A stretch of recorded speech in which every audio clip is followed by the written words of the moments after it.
राज्यव्यापी जातीनिहाय जनगणना ही जी भारतीय कम्युनिस्ट पक्षामार्फत ही जी परिषद आयोजित करण्यात आलेली आहे, त्या परिषदेला येताना मी फार आनंदाने, मला असं बोलता पण येणार नाही, असं एवढा आनंद झालेला आहे.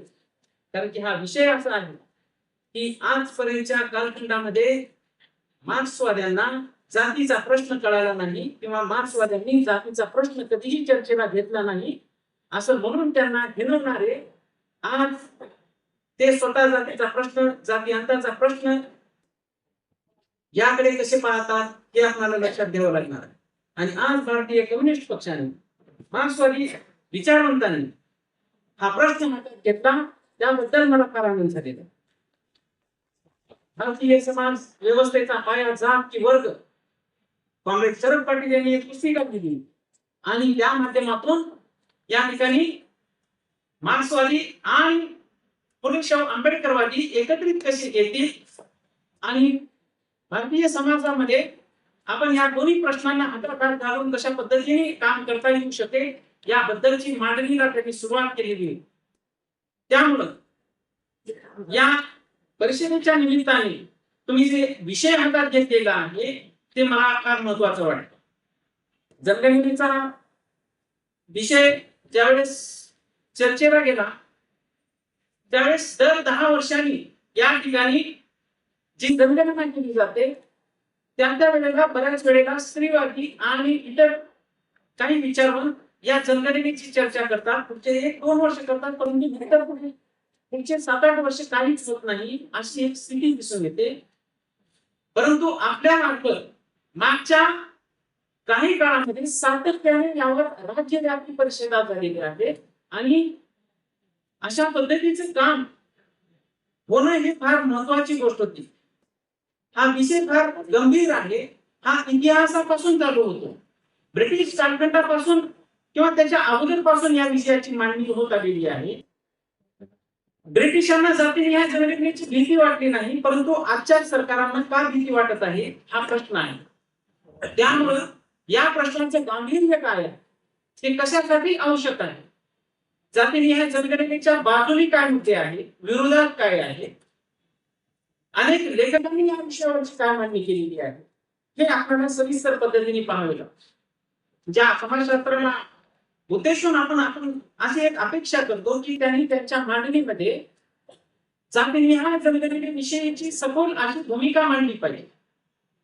परंतु त्यांनी सरकारने वेळोवेळी सांगितलेलं आहे की जातीनिहाय जनगणना करू नका, जातीवाद वाढेल. हे कोण सांगते तर इथे समाजशास्त्राचे प्राध्यापक सांगतात. Doctor G S. Surye, caste and race in India नावाचं त्यांचं पुस्तक आहे. ते असतील किंवा डॉक्टर एम.एन. श्रीनिवासन जे गुरुजी यांचे विद्यार्थी होते, त्या सगळ्यांनी या जातीनिहाय जनगणनेला विरोध केलेला होता.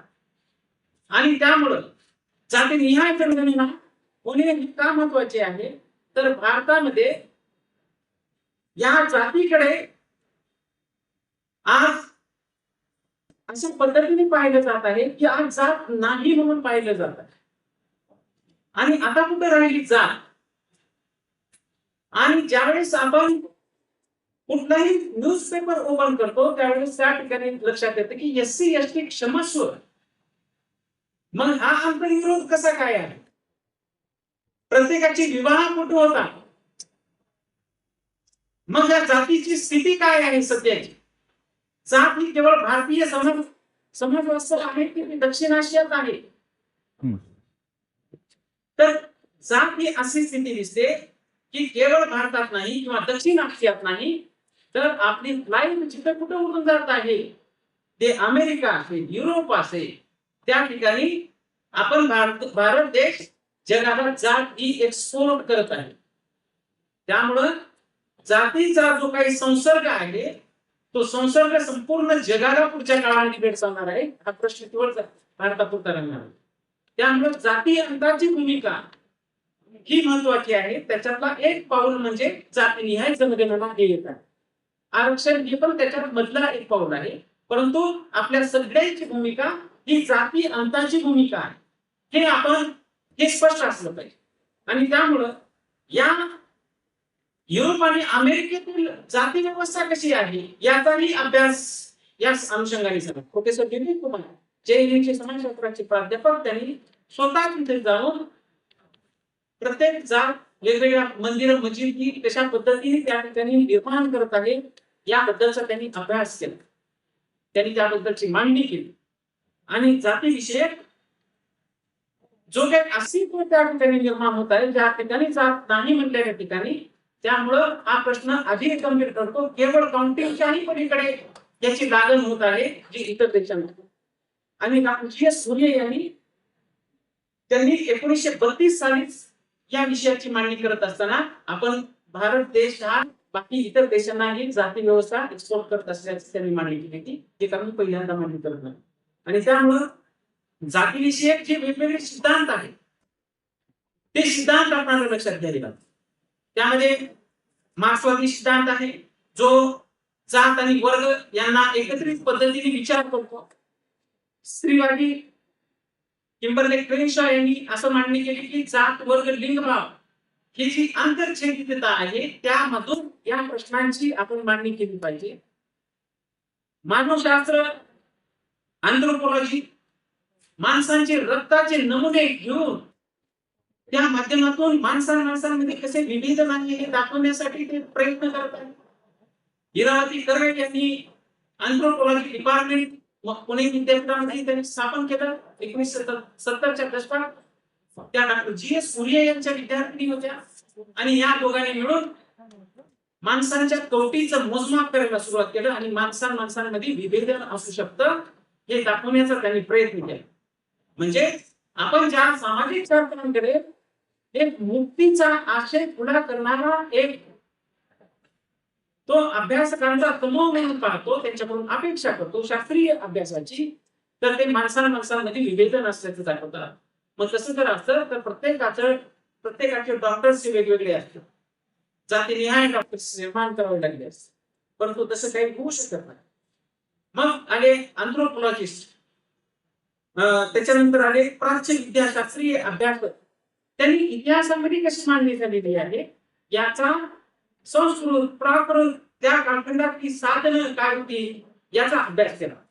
आणि विशेषतः हिंदुत्ववादी प्राच्य विद्याभ्यासकांची या ठिकाणी मोठ्या पद्धतीने ज्यावेळेस माणसांमध्ये विभेदन असते हे दाखवण्याचा प्रयत्न केला त्यावेळेस कॉम्रेड शरद पाटील यांनी इंडॉलॉजीचा मार्क्सवादी इंडॉलॉजीचा एकदम व्यवस्थित पद्धतीने मांडणी करून दास शूद्रांची गुलामगिरी असेल किंवा वेगवेगळ्या पद्धतीच्या त्यांनी जे काही साहित्य निर्माण केलं त्या साहित्याच्या माध्यमातून त्या हिंदुत्ववादी इंडॉलॉजिस्टांना उत्तर म्हणून त्यांनी त्याची मांडणी केली आहे. कॉम्रेड शरद पाटील यांचं योगदान हे पण आपल्याला या संदर्भात महत्वाचं दिसून येतं. आणि मग जाती अंतवादी भूमिका घेणारे सिद्धांत पुढे येतात की जात ही माणसांमध्ये विभेदन करते, शोषण करते, एकमेकांपासून विभक्त करते आणि ही शोषणाची व्यवस्था ग्रेडेड इनइक्वालिटीच्या पद्धतीने काम करते. म्हणून याच्यापासून सुटका घेणे फार अवघड असल्याचं त्यांनी दाखवलं आणि त्यासाठी आपल्याला अव्याहत पद्धतीने प्रयत्न करावे लागतील. आणि मग त्यांनी जाती अंताबद्दलची एक मांडणी करायला सुरुवात केली. महात्मा फुले असतील तिथून ही सुरुवात होते बाबासाहेबांपर्यंत आणि त्याच्यानंतर ही अव्याहत पद्धतीने ही मांडणी सुरू आहे. परंतु या जाती व्यवस्थेने इतकं ग्रासन टाकलेलं आहे त्या कोरोना काळापेक्षाही प्रचंड आपण जातीग्रस्त मानसिकतेने आपला संसर्ग वेळोवेळी होत आहे त्याच्यातून निघायला तयार नाही. आपण एक वेळेस कोरोनातून निघालो परंतु या जातीतून निघायला तयार नाही. त्यामुळं ही जातीचं स्वरूप काय आहे, अगोदरचं स्वरूप काय होतं, आताचं काय आहे, भांडवलशाहीने आणखी कोणते प्रश्न निर्माण केले जातीच्या संदर्भामध्ये हे पण आपल्याला पाहावं लागेल. आणि जर वास्तव असेल तर त्याचं काउंटिंग का करू नये या संदर्भामध्ये जे काही पॉलिसीज राबवल्या जातात तर त्या पॉलिसीज या जातीच्या आधारावर निर्माण होतात त्या विषयाचा आपण नंतर बोलू. परंतु ब्रिटिश कालखंडामध्ये 1931 साली जातीनिहाय जनगणना झाली, श्री स्वरूपची जनगणना होती. ते त्याच्यामध्ये हे वाक्य हे आदसत्य आहे कारण की त्यानंतर एससी आणि एसटी यांची जनगणना ही सातत्याने केली जाते. त्यामुळं आपण जनगणना जातीनिहाय झाली नाही असं म्हणू शकत नाही. अर्ध सत्य आहे. एससी एसटीची जनगणना 1941 मध्ये डिसिजन झाला की आपल्याला हे सातत्याने करणं आवश्यक आहे आणि ते जाहीर केले जात नाही प्रामुख्याने मोठ्या प्रमाणात जे करायला पाहिजे होतं. पण 1931 ला रिसले, E.A. गेट, हटन, J.H. हटन यांनी त्यांचं स्वतंत्र अशी पुस्तकं पब्लिश आहे इंग्लिश मध्ये. त्या विषयाची आपल्याला सहजरित्या पुस्तकं मिळू शकतात. रिसले यांनी केलेले अभ्यास ते पण अभ्यासक पण होते आणि सेन्ससचे कमिशनर पण होते आणि त्या माध्यमातून त्यांनी अभ्यास केला. आपल्याकडे त्रिना आत्रे यांनी त्या कालखंडामध्ये त्याच्यानंतर त्यांनी इंटरेस्ट दाखवला या विषयामध्ये आणि वेगवेगळ्या जातींचा अभ्यास केला. जातींच्या इथनोग्राफिक स्टडी, प्रत्येक जात कशा पद्धतीने राहते याचा त्रिना आत्रे यांनी अभ्यास केला. रुडॉल्फ आणि रुडॉल्फ यांनी भटक्या विमुक्तांमध्ये जाती व्यवस्था कशी आहे, भटक्या विमुक्तांत कोणकोणत्या जाती आहेत, त्या काय काम करतात याचा सध्याचे जे अभ्यासक आहेत त्यांच्या कितीतरी अगोदर अभ्यास केलेला. आपल्याकडे आता लक्ष्मण माने, लक्ष्मण गायकवाड यांची पुस्तकं आहे, शंकरराव खरातांची पुस्तक आहे. परंतु भटक्या विमुक्तांच्या संदर्भातला पहिला अभ्यास रुडॉल्फ आणि रुडॉल्फ यांचा आहे, येन्तो वेन यांचा आहे. या अभ्यासांचे अभ्यास हे आपल्यासाठी एक मार्गदर्शक म्हणून आपल्याला दिसून येतात. त्यानंतर 1970च्या नंतर मग पुन्हा के.एस. सिंग यांचे अभ्यास हे फार महत्वाचे अभ्यास म्हणून पुढे आलेले दिसतात. के.एस. सिंग यांनी भारतातील अनेक राज्यांतील जाती व्यवस्थेचा शोध घेतला. प्रत्येक जात आणि जमात कशा पद्धतीने राहते याचा वेध घेतला आणि त्याची मांडणी. शेड्यूल कास्ट, शेड्यूल ट्राईब, मग पुन्हा राज्यवार पद्धतीची पुस्तकं, त्यांचा अभ्यासच आदिवासी समाजाचा होता आणि त्यांच्या अभ्यासाच्या माध्यमातून झारखंड या सेपरेट राज्याची मागणी करण्यात आली, ती लोकसभेत ठेवण्यात आली आणि ते सेपरेट राज्य पण झालं आदिवासींसाठी. म्हणजे जनगणनेचा अभ्यास काय करू शकतो हे आपल्याला त्यामधून दिसून येते. आजचे जे काही रजिस्ट्रार जनरल आणि सेंट्रल कमिशनर आहेत ते मृत्युंजय कुमार नारायण आहे आणि त्यांच्यावर आता अशी रेस्पॉन्सिबिलिटी आहे की त्यांनी जातीनिहाय जनगणना केली पाहिजे. याविषयी संसदेमध्ये चर्चा होऊन त्याचा डिसिजन घेण्यात आला पाहिजे. परंतु आपल्याकडे असं होत आहे की अकारण भीती व्यक्त केली जात आहे की जातीवाद वाढेल. ज्या समाजामध्ये जात अगोदरपासूनच अस्तित्व टिकून आहे ते वेळोवेळी आपले परिवर्तन व रूप चेंज करत आहे, परंतु ते काय आपली जाती अंत व्हायला तयार नाही आहे. तरीही आपल्याला जातीवाद वाढेल असं काय वाटत? समाजामध्ये जात नावाची गोष्ट कशा पद्धतीने काम करत आहे याच्यापासून कोणीही विभक्त नाही आहे. आपण काही दुसऱ्या ग्रहावर राहत नाही आहोत. त्यामुळं या जातीचा जो विषय आहे हा जातीचा विषय सखोलतेने आपण समजून घेऊन आपल्याला ही मांडणी करावी लागणार आहे जनगणनेमध्ये. कारण की जनगणना संयुक्त राष्ट्र संघ असं म्हणत असतो की देशाच्या आर्थिक आणि सामाजिक कल्याणासाठी वेळोवेळी आणि वेळेवर जनगणना झाली पाहिजे. हे केवळ आपल्याच एका राष्ट्राचं म्हणणं नाही तर ते संयुक्त राष्ट्र संघाचं काम. कोरोनाचं निमित्त काढून आपल्याकडे जनगणना ही कोणी ढकलण्यात आलेली आहे, परंतु त्याच्यानंतर अनेक राष्ट्रांनी त्यांची जनगणना केली. मी आमचे काही इंडोनेशियाचे विद्यार्थी होते, मी त्यांना इथे येण्याच्या पार्श्वभूमीवर मी विचारत होतो की त्यांच्या देशामध्ये जनगणना होती की नाही होती, आता रिसेंटमध्ये झाली की नाही झाली. तर ते म्हणते की जनगणना आमच्या इथे झालेली आहे आता कोरोनाच्या नंतर. चीनमध्ये पण जनगणना झालेली आहे. मग आपल्यालाच काय अशी अडचण आहे? आणि या जनगणनेच्या माहितीचा उपयोग तालुका स्तरापासून जिल्हा स्तरापासून राष्ट्रव्यापी पद्धतीने आपल्याला वेगवेगळ्या धोरण ठरवण्यासाठी त्याचा आपल्याला उपयोग होतो. विकासाचे धोरण असतील किंवा विकासाच्या योजना सर्वसामान्यांपर्यंत पोहोचवायची असतील तर त्यासाठी जनगणना ही महत्वाची ठरते. जनगणना ही केवळ शिरगणती नाही तर ती भूतकाळाचा पण अभ्यास करते, वर्तमान काय आहे आपलं ते पण आपल्याला स्पष्ट दिसून येतं आणि भविष्यामध्ये आपल्याला काय करायचं आहे, कशा पद्धतीने योजना आखायची आहे आणि सर्वसामान्यांपर्यंत कशा पद्धतीने ते धोरण ठरवायचे आहे याबद्दलची एक मार्गदर्शन आपल्याला त्या आकडेवारीमधून होतं. विदाउट स्टॅटिस्टिकल डेटा आपण कशा पद्धतीने पॉलिसी राबवणार आहोत, त्याची आखणी कशी करणार आहोत. कारण की कुठल्याही पॉलिसीसाठी इकॉनॉमिस्ट असतील, स्टॅटिस्टिकल सायन्सचे जे काही लोक आहेत त्यांची फार आवश्यकता पडते. आपल्याला या सर्वेक्षणाच्या माध्यमातून विशेषतः श्रीगंती हे हेड काउंट असतं. अनेक वेळेला काय केलं जातं, बाकीच्या पॉलिसीसाठी सर्वे केले जातात आणि ते सॅम्पल सर्वे असतात. काहीच निवडक लोक घ्यायची, 100 म्हणजे 10 लोकांचा अभ्यास करून ते 100 लोकांना अप्लाय करणे. परंतु त्याच्यापेक्षाही श्रीगंती ही फार महत्वाची ठरते. प्रत्येकाची इन्फॉर्मेशन त्याच्यात आहे. जवळपास 60 क्वेश्चन्स त्याच्यामध्ये विचारले जातात.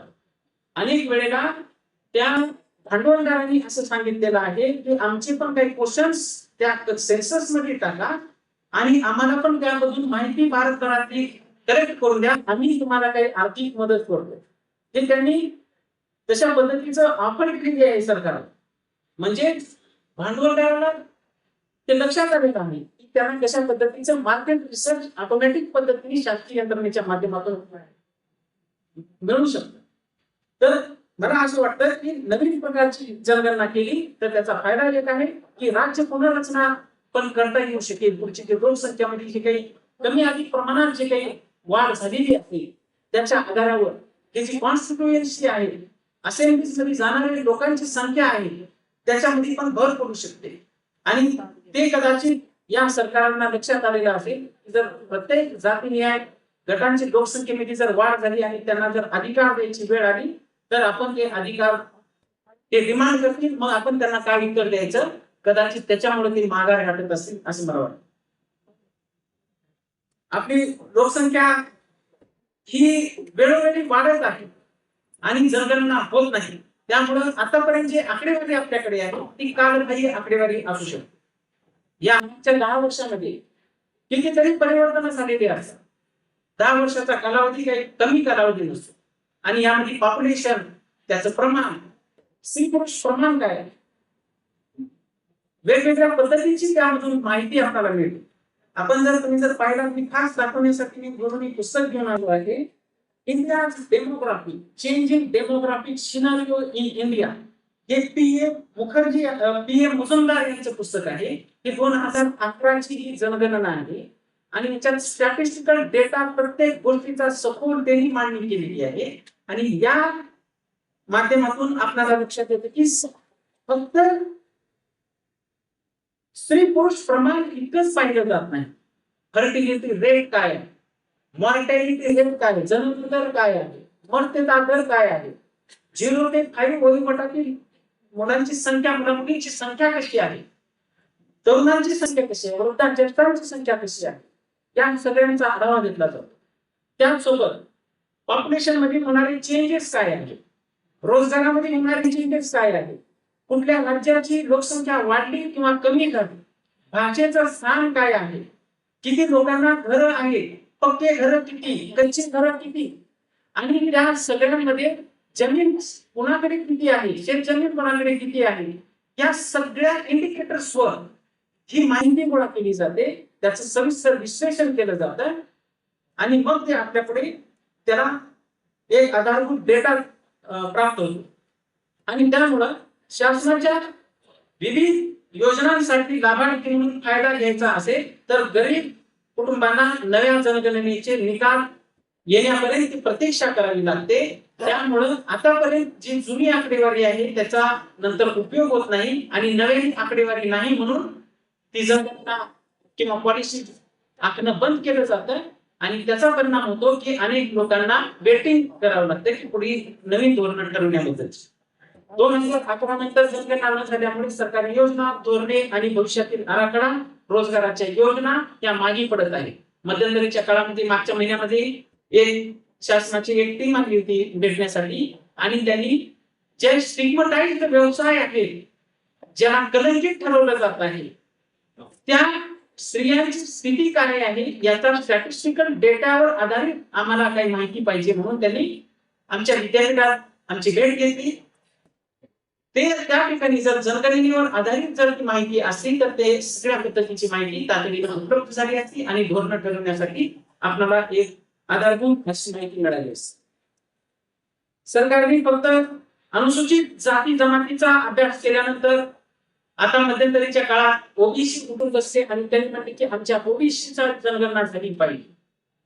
जनगणनाची डिमांड करायची असेल तर संपूर्णच जनगणनेची डिमांड केली पाहिजे. जात तर सगळ्यांनाच विचारून लागणार आहे आणि एक वेळेस ते होऊन गेलं पाहिजे की काय स्थिती आहे, आपण 100 वर्षात आपली काय प्रगती झालेली आहे. आपली ही जात ही गोष्ट ही अधोगतीकडेच नेणारी आहे तशी पाहिली तर, परंतु आपली मानसिकता आणि ती समाज व्यवस्था एका हातामध्ये मनुस्मृती घेते आणि दुसऱ्या हातामध्ये संविधान घेते. मनुस्मृतीमधून जर फायदा असेल तर मनुस्मृतीवादी बनते आणि दुसऱ्या बाजूला संविधानामधून जर फायदा होत असेल तर संविधानवादी आहे असे दाखवून त्याच्यामधून पण फायदा घेते. असे या सोयीस्करवादी मानसिकतेमध्ये आपला भारत देश जीवन जगत आहे आणि परिणाम स्वरूपी या ठिकाणी जातीचं अस्तित्व जशाला तसं आहे. काही लोक स्वतःच्या रंगावरून, उंचीवरून, सगळ्या गोष्टींवरून स्वतःला श्रेष्ठ समजतात आणि त्याच गोष्टीवरून इतरांना कनिष्ठ लेखतात. जात ही जन्मसिद्धीच आहे, ते कोणी त्याच्यात मेहनत घेऊन मिळवलेली गोष्ट नाही आहे, तरी परंतु त्याचा किती गुणगौरव करून घ्यायचा स्वतःबद्दलचा, असा हा प्रश्न आहे. आणि त्यामुळं जर बिहार सारख्या राज्यामध्ये जातीनिहाय जनगणना होत असेल तर संपूर्ण भारतामध्ये जातीनिहाय जनगणना का होऊ शकत नाही, हा प्रश्न आहे. त्या ठिकाणी व्यवस्थितरित्या 2023 साली आकडेवारी पुढे आली, आपल्याला संपूर्णरित्या डेटा तिथं पुढे आला आणि त्या राज्याची स्थिती पुढे आली आणि त्या आधारावर आपल्याला लक्षात येतं की त्याच्या अगोदर कोणी काही जनगणना केलं होतं की नाही केलं होतं. तर 2015 साली कर्नाटक मध्ये त्या काळातल्या काँग्रेस सरकारने जनगणना केलेली होती, परंतु ते पब्लिश केलेली नाही. आज अशी स्थिती आहे की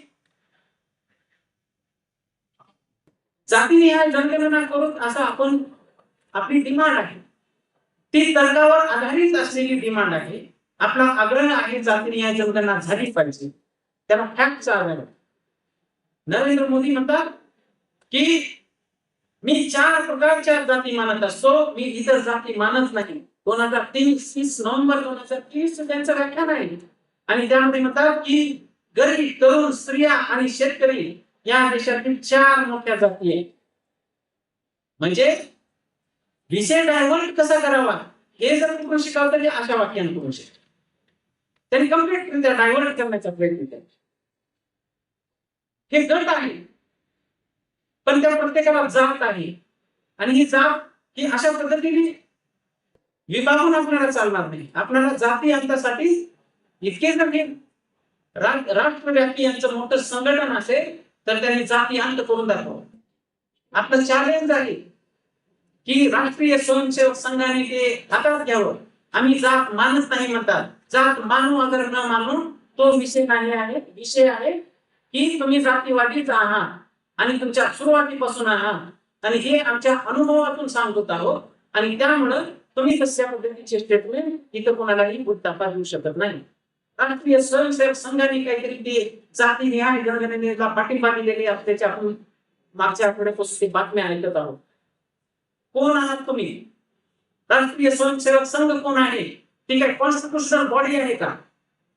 जे काही गव्हर्नमेंट ठरवायचे आहे ते संसद ठरवेल, परंतु त्यांनी हिरवा झेंडा दाखवला अशा पद्धतीचे पेपरमध्ये बातम्या येतात. बरंच त्या हिरवा झेंड्याचं प्रत्येक तरी घेतलं हिरवा झेंडा आणि त्यामुळं त्याची चाट आहे त्याची चर्चा ज्यावेळेस माननीय राहुल गांधी घेत होते संसदेमध्ये त्या विषयाची मांडणी करत होते, डिमांड करत होते, त्यावेळेला अनुराग ठाकूर यांनी त्यांच्याविषयीचं एक विधान केलं होतं, ज्यांना स्वतःची जात माहित नाही ते जात जनगणनेची मागणी करत आहे. परंतु या ठिकाणी प्रत्येकाला जात आहे. अमर सैन म्हणतात आयडेंटिटी या संकल्पनेला घेऊन ते ज्यावेळेस विश्लेषण करतात की प्रत्येक व्यक्तीची जात तर आहे, परंतु त्या व्यतिरिक्त अनेक ओळखी असतात एकाच व्यक्ती. त्यामुळं प्रत्येक गोष्ट जातीत बंदिस्त पण करून चालणार नाही, ते जातीवादाकडे पण जाणार नाही, याची पण दखल घेऊ. कॉम्रेड ओळख त्या जातीतली पण व्यक्ती आहे, विचारधारा म्हणून वेगळी ओळख आहे, व्यवसाय म्हणून वेगळी ओळख आहे, कुटुंबातला नातेवाईक, कुटुंबातला व्यक्ती म्हणून कोणी पालक आहे, काही अनेक भूमिका असतात. त्या भूमिकावर आधारित ओळखी निर्माण होतात. म्हणून एकच एक इसेन्शियल पण नाही आहे, परंतु भारतीय समाजामधला एक डॉमिनंट ओळख म्हणून आपण त्याच्याकडे पाहतो. आणि त्यामुळे भालचंद्र गांगू को लाल सलाम, कॉम्रेड भालचंद्र गांगू को लाल सलाम.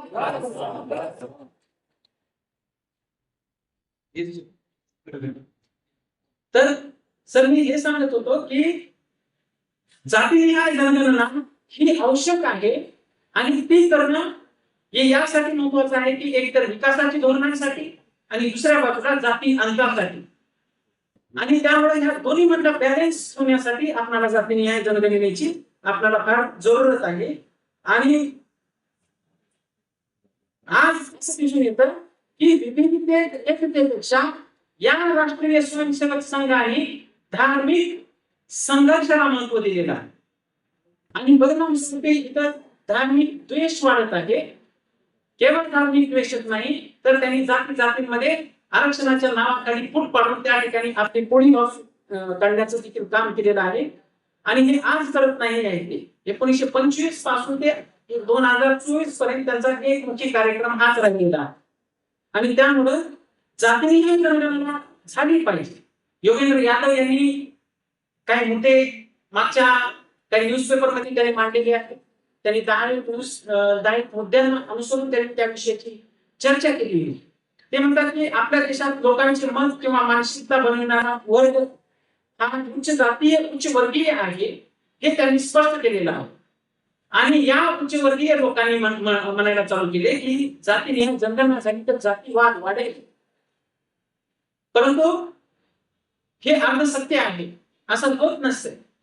जे ऑलरेडी अस्तित्वात आहे ते फक्त आपण आकडेवारीमध्ये पुढे आणत आहोत, इतकाच हा विषय आहे. काँग्रेस पक्षाने या विषयावर जी राजकीय इच्छाशक्ती दाखवलेली आहे ती मागच्या काळात ती अग्रेसिव्ह पद्धतीने दिसून येते. परंतु त्याच्या अगोदर त्यांनी भूमिका घेतली असती तर आजपर्यंत हा आपल्याला इथे येऊन बसण्याची आवश्यकता पडली नसती. जे जातींमध्ये जे तणाव निर्माण झालेले आहेत ते तणाव कमी झाले असते. म्हणून ज्या पद्धतीने बीजेपीने चुका केलेली आहे, गरज आहे, तसंच काँग्रेसची पण त्या पद्धतीने काही चुका केलेली आहे, हे पण त्यांना मान्य करावं लागणार.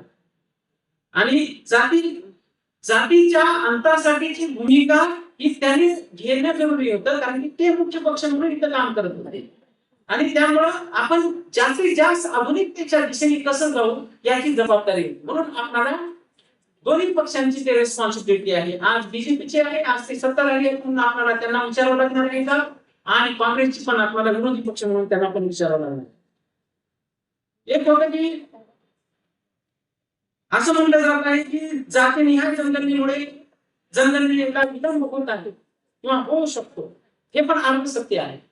ऑलरेडी जातींची संख्या उपलब्ध आहे आणि ती आता फक्त एक कॉलम जास्त वाढला आणि एक 60 सेकंद ते भरून घेण्यासाठी जर वाढले असतील तर त्याच्यामुळे फार मोठा काही विलंब होण्याचं काही कारण नाही. एक कॉलम 60 प्रश्न असतात एका जनगणनेमध्ये, हा 61वा प्रश्न असतो. आणि विश्लेषणासाठी वेगवेगळे स्टॅटिस्टिकल पॅकेजेस आलेले आहेत. आता माणसं बसून ते काम करत नाहीत, लगेच डेटा एका सेकंदामध्ये तो जनरेट होत असतो. आपल्याला म्हणेल तशा पद्धतीचे चार्ट मध्ये मिळत असतो. पाय चार्ट असेल, स्तंभलेख असेल, आकडेवारीतून असेल, वेगवेगळ्या पद्धतीतून आपल्याला माहिती जनरेट होऊ शकते. ही काही फार अवघड असलेली बाब नाही. 7,000च्या दरम्यान आपली जातीची संख्या आहे. भारतभरामध्ये तेवढी संख्या आहे. महाराष्ट्रामध्ये शेड्यूल कास्टची संख्या 59 आहे. आणि त्यामुळं आपल्याकडे फिक्स अशा जातींची आहे, फक्त त्या ठिकाणी ते कशा पद्धतीने आपल्याला ते करेक्ट करून त्याचं विश्लेषण लवकरात लवकर मिळेल इतकाचा भाग आहे. जातीची जनगणना दशवार्षिक जनगणनेत जातीचा समावेश करण्यापुरती मर्यादित आहे असं म्हटलं जात आहे. परंतु हे आपण वेळोवेळी याबद्दलची माहिती ही गोळा करण्याचा प्रयत्न करतो, परंतु आपल्या विश्लेषणामध्ये आपण थोडं कमी पडत आहोत. दुसरं काय की फक्त ती हिंदूंची जनगणना केली जात आहे, जात ही फक्त हिंदूमध्ये आहे असं काही जणांना वाटतं. बिहार मधल्या जातीच्या जनगणनेमध्ये इथल्या सगळ्या धर्मांना, इथल्या जातींची लागण झालेली आहे. इस्लाम हा समतावादी धर्म म्हणून तो इथं आलेला होता. तिथं जाती व्यवस्था नाही कुठल्याही देशामध्ये तिकडे. इथं आल्यानंतर पण त्यांनी हा समतेचा पुरस्कार केला. पण विषय हा की आपल्या इथं जी कोणी येईल त्याला आपण जात गिफ्ट म्हणून देत असतो, त्याला त्याचा रोग लागत असतो. आणि तिथेही आता वेगवेगळ्या पद्धतीने जाती व्यवस्था इथे ग्रस्त झालेली आहे. शेख पठाणला मानत नाही, पठाण शेखला मानत नाही, आणखी दुसरं कोणी कोणाला मानत नाही. माझी वाढ ही मुस्लिम समुदायाच्या मित्रांमध्ये झालेली आहे, त्यामुळे मी जवळून ओळखतो. शिया सुन्नी वेगवेगळ्या पद्धतीने ते पंथांवर पण जातात. आपल्यासारखं सगळीकडे माणसं सगळे सारखेच आहेत. त्यामुळं या जातीनं इतकं कॅप्चर केलेलं आहे की त्याच्यातून आपण सुटका कशी करून घ्यायची. तर त्यासाठी आपल्याला लक्षात घ्यावं लागेल की ज्या पद्धतीने एसटी जनगणना झाली त्याच पद्धतीची जनगणना आपल्या सगळ्यांची जनगणना होणं हे जरुरी आहे. त्याच्यामध्ये सर्व जाती धर्माची लोकांची पण संख्या असते. काय होत असतं की आपल्यामध्ये शासन हे वादविवाद लावून देत असत. कधी त्या शून्याचं विभाजन चालू आहे आता त्या आरक्षणाच्या निमित्ताने एसटी मध्ये जे चालू आहे. जागा असते एक, अर्ज करतात 100 लोक, कुणातरी एकाला जागा भेटेल, मग ते 99 लोकांचं काय हा माझ्याकडे पडलेला प्रश्न आहे. ते कुठल्याही जातीला ती जागा जातील, 5 असतील 10 असतील, पण ती जी उरलीत लोक असतील त्यांनी कशा पद्धतीने जीवन जगायचं, त्यांनी काय करायचं, हा माझा सध्याच्या सातत्याने तो अभ्यासाचा एक भाग राहिलेला. त्यामुळे आपल्याला लक्षात घ्यावं लागेल की केंद्र आणि सेंटर आणि पेरिफेरी, सेंटरची गरज म्हणून पेरिफेरी येते. हे जे मार्जिनल लोक का होतात, एक्सक्लुजन कुठून होतं, काय बाहेर फेकले जातात व्यवस्थेच्या. आणि सेंटर म्हणजे जे कोर ग्रुप असतो तो मजा घेत असतो लोकांच्या दारिद्र्याचा. तो लोकांना सांगत असतो परिणामावरच्या की तुम्ही तुमचं दुःख लिहा, आम्ही पब्लिश करू, परंतु त्या दुःखाची जबाबदारी आपण घ्यायला तयार नसतात. ही जी डॉमिनन्सी आहे ती आपल्याला लक्षात घ्यावी. या डॉमिनन्स कास्टनी घातक पद्धतीचं आपल्याला नुकसान केलेलं आहे. आणि ह्या डॉमिनंट कास्ट आता आम्ही मागास आहोत असे दावे करत आहे आणि सरकार पण त्यांच्या पाठीमागे उभा टाकण्याचा प्रयत्न करत आहे. आणि एसटी ओबीसी हे कुठं तर ते क्रिमिलेअर मध्ये आहेत. आणि तुमचं एक वेळेस तुम्ही जर आरक्षण घेतला तर तुम्हाला पुन्हा नंतर आरक्षण मिळणार नाही अशा पद्धतीचे सुप्रीम कोर्टाचे जजमेंट हे पुढे येत आहे. माझी अशी विनंती आहे सुप्रीम कोर्टाला की त्यांनी आताचे जे काही 6-8 जज आहेत त्यांच्यामध्ये 100 लोकांची आणखी भर टाकावी आणि इथल्या जाती अंत करून दाखवावा. ते जर इंग्लिश स्टेडियम मध्ये कॉन्व्हेंट मध्ये शिकलेले असे लोक असतात त्यांच्यामध्ये एक अंगभूत पद्धतीचा एक अहंभाव असतो की आम्ही जे म्हणू तेच खरं आहे, आम्हाला जे वास्तव दिसतं तेच खरं आहे. आपण जनगणना याच्यासाठी म्हणत आहोत की सामाजिक वास्तव आम्हाला दिसलं पाहिजे. तुम्ही जे जजमेंट देत आहात ते आम्ही त्या वास्तवावर पडताळून पाहू आणि त्याच्यानंतर मग आपण त्या वास्तवामधून आम्ही काही प्रश्न उपस्थित करू, त्याची उत्तरं तुम्ही द्या आणि त्या सरकारने पण द्यावे. आणि कारण की आम्हाला फार काळ ह्या जातींमध्ये राहायचं नाहीये, आम्हाला आरक्षणात पण राहायचं नाही. ही मजबुरी तुम्ही लागलेली आहे, हे मजबुरीचा भाग आहे आरक्षणात राहणे, जाती जनगणना करा म्हणून. कारण की तुम्ही जाती अंतरासाठी उच्च जाती आणि जर पुढाकार घेतला असता त्यांचं इमिटेशन केलं जात होतं सुशक्तीकरणाच्या माध्यमातून आणि त्याचा परिणाम म्हणून इथं जाती व्यवस्था जशाला तशी टिकून राहतो. त्यामुळे जाती अंतराची जबाबदारी ज्यांनी सुरुवात केली त्यांच्यापासूनच झाली पाहिजे अशी आपली एक भूमिका आहे.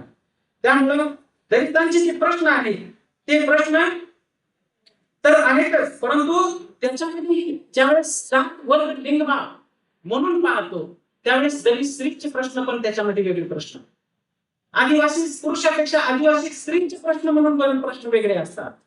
म्हणून मागास म्हणून ज्यावेळेस आपण एखादी गोष्टीला विचार करत असतो त्यावेळेस त्या मागासामध्येही मागास असू शकतात. हे सब क्लासिफिकेशन जे आहे का ते तिथे अशा पद्धतीने काम करत असतं. प्रत्येक जाती गटांमध्ये मागास आहे. हे सापेक्ष वंचितता आहे, रिलेटिव्ह डिप्रायव्हेशन. आणि त्यामुळे जातीची मोबिलिटी ही संकल्पना, डॉमिनंट कास्ट आणि या सगळ्या संकल्पनांच्या रिलेटिव्ह डिप्रायव्हेशन या संकल्पनांच्या माध्यमातून आता जे जजमेंटचा आपण विचार करावा लागतो. आणि त्यामुळं जेमतेम पाव शतकाच्या अल्प कालावधीत खाजगीकरण, उदारीकरण आणि जागतिकीकरणाने आपल्या जीवनातील सर्व क्षेत्रे वेढली. त्याचा परिणाम असा झाला की अनिर्बंध भांडवलशाही, नफेखोर भांडवलशाही आपल्या गळ्यामध्ये बांधली गेली. त्याचे फास आवळण्यात आले आणि त्यामुळे एका बाजूला जातीने फास आवळले आणि दुसऱ्या बाजूला आणखी एक मोठा फास पडला, जो आंतरराष्ट्रीय पातळीवरून टाकण्यात आला. तो आहे भांडवलशाहीचा. आणि हे जे फायनान्शियल कॅपिटल आहे, हे फायनान्शियल कॅपिटल हे आर्थिक विषमता मोठ्या प्रमाणात निर्माण करत आहे. आर्थिक दृष्टीने आपण जरी कितीही सक्षम झालो तरीही जातीने आपण जर कनिष्ठ असू तर त्या आर्थिक सक्षमतेचा आपल्याला फार असा काही फायदा होत नाही. हे आपल्या आजपर्यंतचा अनुभव आहे. त्यामुळं अनेकांना असं वाटत असतं की आर्थिक क्रांती झाली की सामाजिक समस्या सुटली, पण असं नाही होत. ही त्याचे रूप बदलत त्या भांडवलशाही बरोबर हात मिळवणी करते आणि त्या माध्यमातून ते इथं टिकून राहत आहे. म्हणून आपल्या आजच्या विचारवंतांच्या पुढचं हे आव्हान आहे की अशी जर परिस्थिती निर्माण होत असेल, जातीमध्ये जर चेंजेस होत असतील, तर मग आपल्याला जाती अंत कसा दिसून येईल. कदाचित आपल्या भयंकर सण होणार नाही, परंतु पुढच्या कालखंडामध्ये तरी ती जाती अंत होण्यासाठी आपण या ठिकाणी काय करू हा एक भाग म्हणून आपल्याला दिसून येतो. परंतु असं होत आहे की एका बाजूला जागतिक व्यवस्था आणि दुसऱ्या बाजूला आर्थिक व्यवस्था, आणि त्या आर्थिक व्यवस्थेमध्ये जगणं प्रचंड अवघड झालेलं आहे. मरण सहज होत आहे. बाबू जेव्हा मी जात चोरली होती, हे दोन जरी टायटल जरी वाचलं तरी आपल्याला आपला दर्प प्रकाश पडतो की आपली समाज वास्तव कशा पद्धतीने काम करतं. आणि त्यामुळं इतर पिझ्झा विकणारा माणूस इतरांना वेगवेगळ्या पद्धतीचा पिझ्झा देतो, परंतु तो सकाळपासून संध्याकाळपर्यंत काम करत असतो. त्याच्या पोटात गॅस असतो अनेक वेळेला. तो गाड्या घेऊन फिरत असतो दिवसभर. एकाला पिझ्झा दिला की दुसऱ्याला आणखी काहीतरी देत असतो. आत्महत्याही करता येत नाही अशी स्थिती. मग तो वेगवेगळ्या कंपनीच्या दारांमध्ये जाऊन व्हॅकन्सीज आहेत का म्हणून त्याचा शोध घेत असतो, त्याची पायपीट असते. जगणं प्रचंड असं गंभीर बनलेलं आहे. परंतु या मोबाईल डेटाने आपल्याला आपलं विचार विश्वच मारून टाकल्यामुळं आपण इतरांचे दुःखच आपल्याला जाणून घेण्यापासून दूर जात आहोत. आणि त्यामुळं मी मध्यंतरी फुटपाथवर काम करणारे लोकांचा अभ्यास केलो. ते जगतात कसं. आपल्याला पगार मिळतो, सगळं मिळतं, तरी पण आपल्याला आपलं काही संपादन तयार नाही. मग ज्याच्याकडे आपल्यापेक्षाही जास्त आर्थिक वंचित असलेले लोक कशा पद्धतीने राहतात, घर भाडं कसं भागवतात, रात्री फिरत असताना तर रस्त्यावर कोण दिसत नाही म्हणजे ते कुठे तर राहत असते, मग भाडे कोण देतात. वीटभट्टीवर काम करणाऱ्या स्त्रिया कशा घेऊन जातात त्याचा मी शोध घेतला. मागच्या वर्षभर मी त्या वीटभट्ट्यांवर फिरत राहिलो.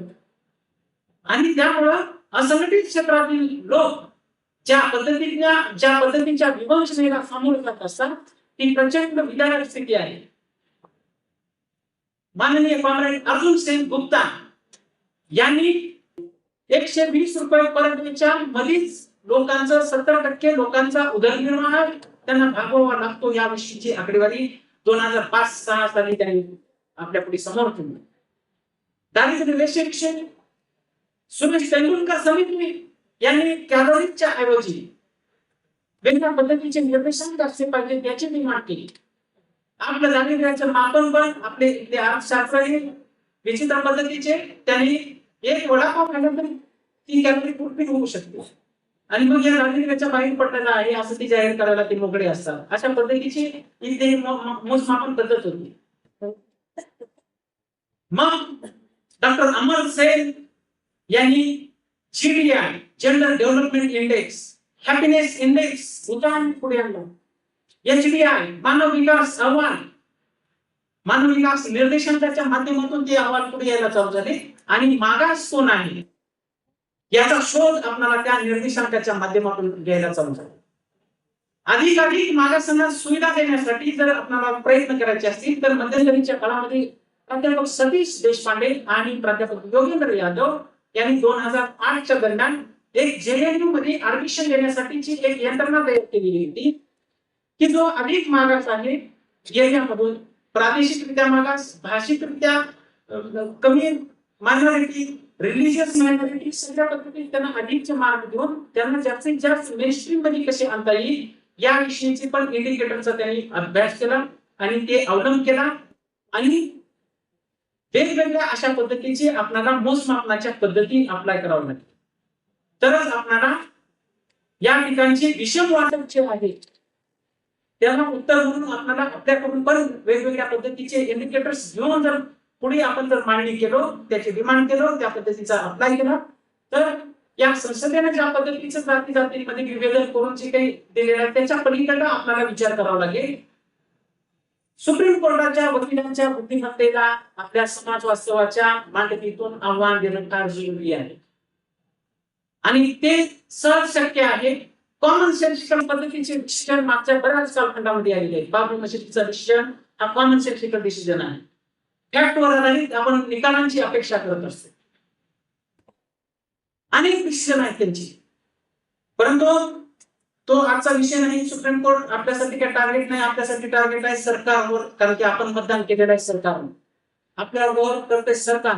त्यामुळं आपल्याला आपल्या मागण्यांची फुलफिलमेंट करणं जरुरी आहे सरकारकडून आणि त्यांनी आश्वासनं वेळोवेळी दिलेली आहेत. गरिबांचं कल्याण आम्हीच करतो, करा गरिबांचं कल्याण, आमची मागणी अशी आहे. केलं का कुठलं कल्याण? मंदिर मस्जिद किंवा कुठल्याही देवालया बांधल्यामुळे आमचं कल्याण होणार नाही. इथं हॉस्पिटल्स उभारणी करावी लागेल. कोरोनाच्या काळामध्ये आम्हाला हॉस्पिटलची आवश्यकता पडली, लोकांना मायग्रेशन करावं लागलं, त्यावेळेस तुम्हाला इथल्या कामगारांची स्थिती काय आहे हे लक्षात घ्यायचा तुम्हाला थोडाफार वेळ पण नव्हता त्या कालखंडामध्ये आणि त्यामुळे सरकारने या ठिकाणी प्रचंड मोठ्या पद्धतीने आपल्याकडे दुर्लक्ष केलेलं आहे. इथला गरीब ऑटोमॅटिकच संपून गेला तर इथं गरिबीचा अंतच होणार आहे, गरिबांचा अंत झाला की गरिबीचा अंत होणार आहे, अशी त्यांची कदाचित भूमिका असू शकेल. त्यामुळे दारिद्र्याच्या अंतासाठी अँडस डेटन ज्यांना नोबेल पारितोषिक मिळालेले होतं 3-1 वर्षापूर्वी, अनेक अभ्यासक दरवर्षी काही ना काही गरिबी अंतासाठीचा प्रयत्न करतात, त्यांचे मुद्दे घेऊन आणि आपल्या मूळ व्यक्तीने सांगितलेले आहे, कार्ल मार्क्स यांनी सांगितलेलं आहे त्यांची मांडणी, आताचे नवीन जी मांडणी करणार आहेत त्यांच्या मांडण्या, या सगळ्या गोष्टी घेऊन आपल्याला पुढे जाता येऊ शकतं का? बाबासाहेब आहेत सोबत, महात्मा फुले यांचे विचार आहेत आणि हे जे काही आपली शोषितता आहे आणि वंचितता आहे याला ही इथली मेनस्ट्रीम सोसायटी जबाबदार आहे आणि त्यामुळं ते स्वतःवर त्यांनी ते रिस्पॉन्सिबिलिटी घेऊन इथल्या भारताला विकसित भारत करायचा असेल तर त्यासाठी त्यांनी प्रयत्न केले पाहिजे. म्हणून आपापसामध्ये ते आणि आपण, मी आणि ते असा जो काही एकमेकांमध्ये वाद लावून बसण्याचा जो काही प्रयत्न चाललेला आहे त्याला आपल्याला आधी रोखणं जरुरी आहे आणि ते करण्यासाठी रोजगार निर्मिती विकास नावाची जी काही संकल्पना त्यांनी आणलेली आहे ती वाढती असमानता आणि असमान संधी ज्यामुळे सामाजिक न्यायाचा विचार हा मागे घेतला जात आहे आणि त्यामुळं आपल्याला जास्तीत जास्त लोकांना एका बाजूला त्यांची आर्थिक विवंचना संपवावी लागणार आहे आणि दुसऱ्या बाजूला आपल्याला समाजामध्ये एक समतावादी वातावरण निर्माण करावं लागणार आहे की जे एकमेकांचा गळा घोटणार नाही आणि सर्वांना सुंदर पद्धतीने कशा पद्धतीचा समाज राहील, आयडियल सोसायटी कशी निर्माण होईल. आधुनिक रिअल मॉडर्निटी आपल्याला अद्यापही आपल्याला लक्षात आलेली नाही. आपण फॅशनलाही आधुनिकता म्हणतो, कधी आधुनिकतेला फॅशन म्हणतो, कशालाही आपण काही म्हणत असतो आणि टीव्ही घरात येणे आणि 2 वेळेचं जेवण मिळणे म्हणजे आपला विकास झालेला आहे असं नाही. आज क्रिमिलेअरची संकल्पना आपल्यावर थोपवण्यात आलेली आहे. काय विषय आहे क्रिमिलेअरचा? किती लोकांवर लोन आहे याचा जर विचार केला तर काय दिसेल? लोन फेडत जीवन जगणारे लोक आहेत, ते घरात घेऊन फिरताना दिसतात परंतु त्यांच्या अंगावर लोन आहे, ते लोन घेऊन घेतलेले घर आहे. 1 BHK ला 2 BHK च्या विरोधात उभा करणं याच्यापेक्षाही मला असं वाटतं की त्या 1 BHK आणि 2 BHK आणि त्या वस्तीतल्या लोकांनी त्या कोरेगाव पार्क मध्ये प्रचंड मोठ्या भिंतीच्या मध्ये मोठे मोठे आपले 4-4 एकरवर जे काही बंगले बांधलेले आहेत त्यांना आव्हान दिलं पाहिजे. प्रचंड मोठा जनसमुदाय हा येरवाड्यामध्ये राहतो, वस्त्यांमध्ये राहतो आणि घरात 5-6 लोक 4-4 एकरच्या घरांमध्ये राहतात. जमीन काही जीवन इथं जन्म होत असताना काही सोबत घेऊन आलेलं होतं का? इथंच होते ना जमीन. मग काही लोकांकडे जमीन आणि काही लोकांकडे कसे काय नाही? आणि आज जर तुम्ही शेतीचं विभाजन करून लोकांची इथं दारिद्र्य नष्ट करू इच्छित नसाल किंवा ते शक्य नसेल, तर त्या गरीब लोकांना असेच निर्माण केले पाहिजे. त्यांना एक 1 BHK फ्लॅट 2 BHK फ्लॅट शहरामध्ये दिली पाहिजे. ते त्यांनी भाड्याने देतील, स्वतः राहतील, काही करतील, विकून खातील, परंतु त्यांना त्यांचे असेट्स वाढवले पाहिजे.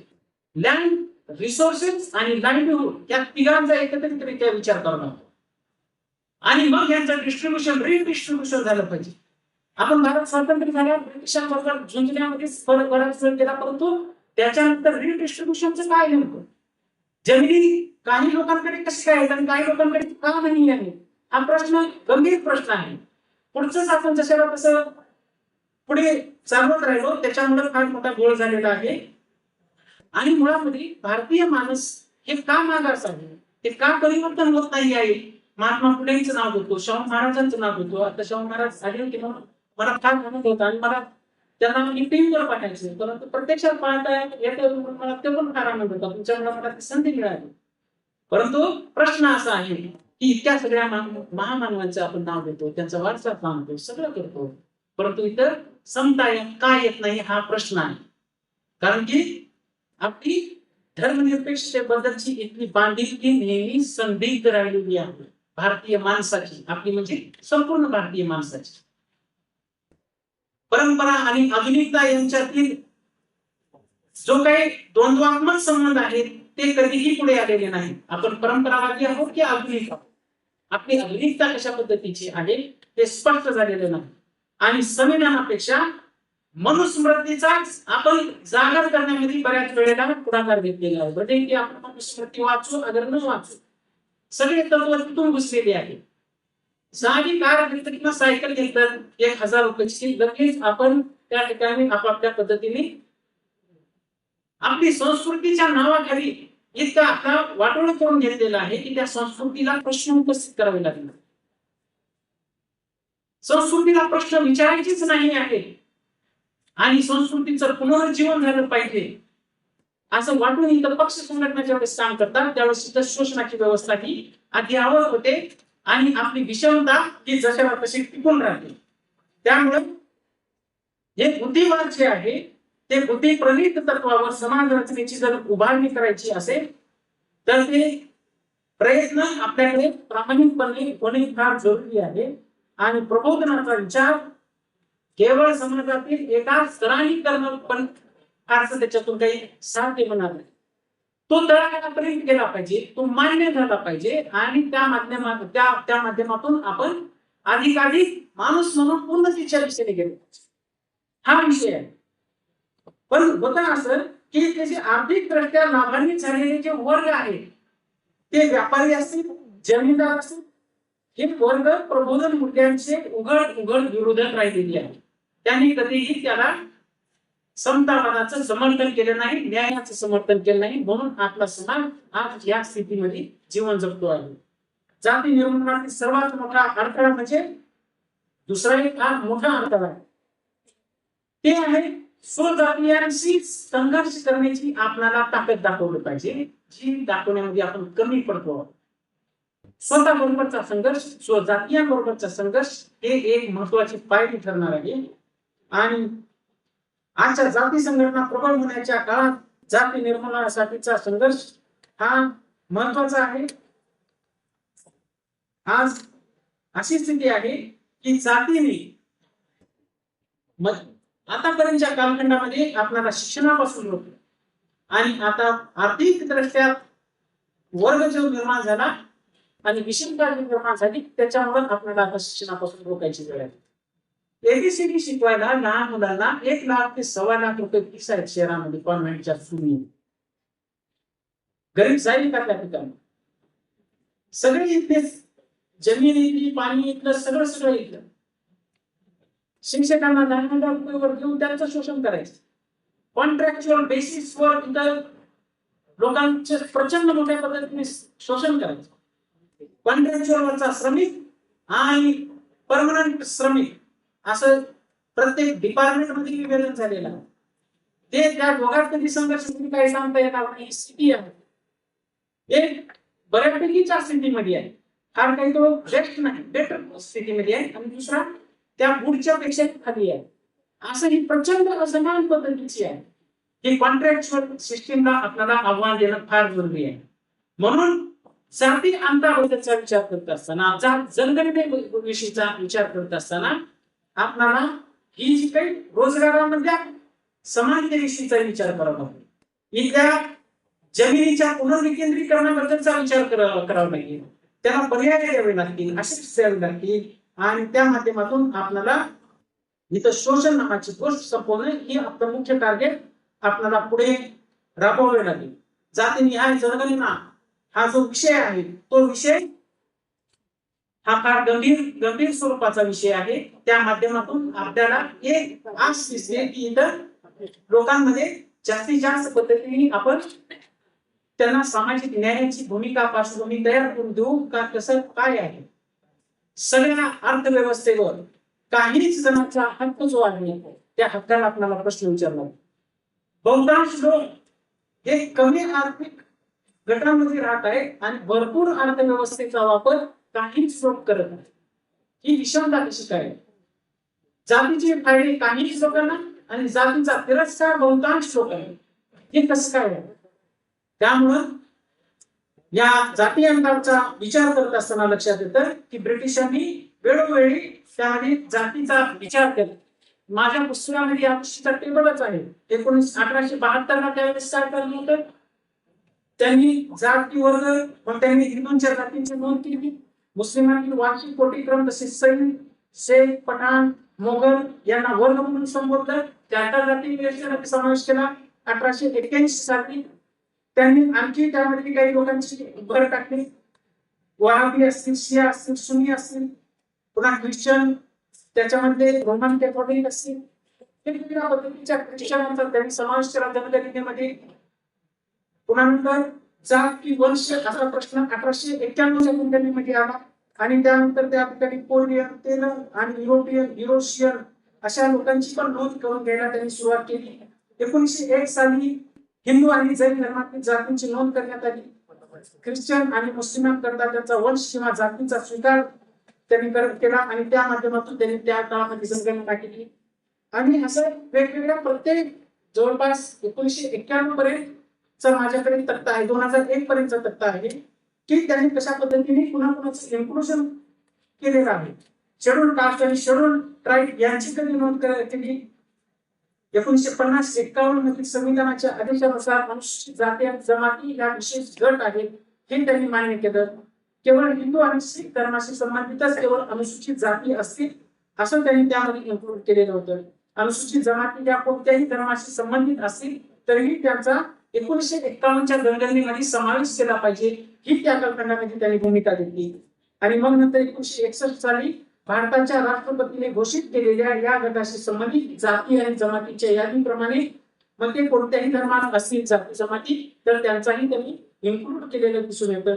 म्हणून आपल्याला मग नंतर विश्वनाथ प्रताप सिंह यांनी त्यावेळेस पंतप्रधान असताना जे बुद्धिस्ट जे कन्व्हर्ट झालेले आहेत त्यांचा पण शेड्यूल कास्ट मध्ये त्यांचा समावेश करून मग त्यांना पण स्वतंत्र अशा पद्धतीची त्यांची पण जनगणना करण्याचा आणि त्यांना पण रिझर्वेशनचे फायदे देण्याचा प्रयत्न केला. आणि या माध्यमातून आपल्याला दिसून येतं की जनगणनेला आतापर्यंत जातीनिहाय जनगणनेला, धर्माला, वंशाला अनेक लोकांनी इन्क्लूड केलेलं आहे.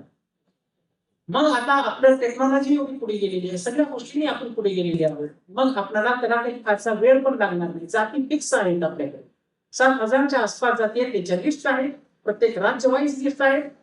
आणि मग त्याचं मापन करणे आणि त्याचं विश्लेषण करणे हे काहीही अवघड नाही. आणि याची जबाबदारी सरकारने घेतली पाहिजे.